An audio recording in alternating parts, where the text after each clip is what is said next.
Moi, c'est Anthony Lococo.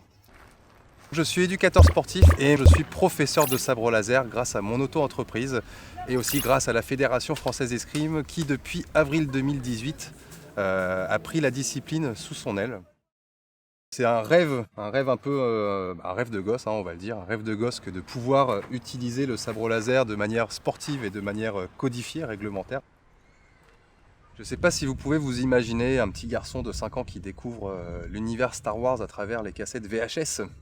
Donc vraiment à l'ancienne, on parle de 1994, donc ça remonte. Et maintenant, on est en 2021 et il y a des écoles de sabre laser officiellement reconnues en France.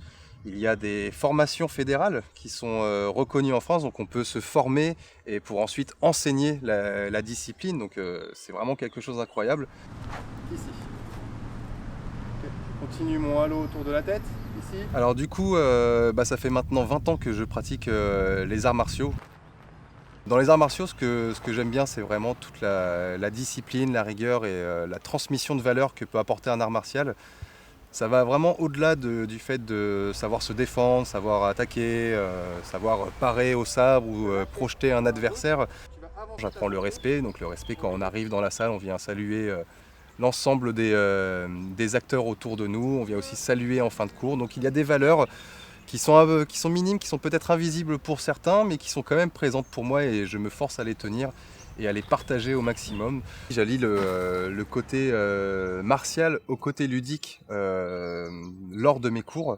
Parer ou esquiver et le toucher derrière avec un armé simple. Donc on va pouvoir partir sur du combat sportif, du combat chorégraphié, du combat en équipe ou du kata. Donc c'est les 4 disciplines officielles du sabre laser en France, avec la Fédération française d'escrime. Il y a des gens qui vont plutôt chercher le côté martial. Il y en a qui sont purement fans de Star Wars et qui n'ont, on va dire, pas spécialement pratiqué de sport de combat ou d'arts martiaux de leur vie. Et du coup, on a vraiment ces deux publics différents qui vont être présents lors des cours et ça fait vraiment une mixité parfaite au sein des cours. C'est aussi mixte, c'est-à-dire que j'ai autant d'hommes que de femmes dans mes cours. Ça, c'est bien pour tout le monde. J'ai eu vraiment de tous les âges, c'est-à-dire que mon plus jeune que j'ai pu avoir avait 11 ans et mon plus âgé en avait 62. Mais voilà, aujourd'hui, j'arrive à transmettre ma passion, transmettre mes valeurs et transmettre surtout tout mon enseignement et tout le savoir que j'ai pu acquérir jusque-là.